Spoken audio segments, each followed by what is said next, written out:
Yeah, Mingo. What is your name? Have you were here before? Ed. I came to this site since 1996 when I became a naturalist. And on those years, we didn't see giant tortoises over here. That's why I was saying before, now we see more. Why we see more is because we already eradicate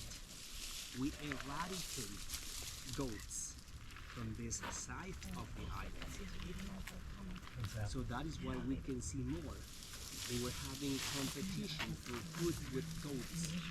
Believe it or not, more than 60,000 goats were eradicated from this side of the island only. Because in the south, we still have a lot of goats. But we don't have in the north. So what happened? Believe it or not, we have these islands because these volcanic eruptions, we have a kind of a natural barrier. What kind of barrier between one volcano and another volcano? This barrier is out lava. We as humans cannot cross that barrier, neither these animals.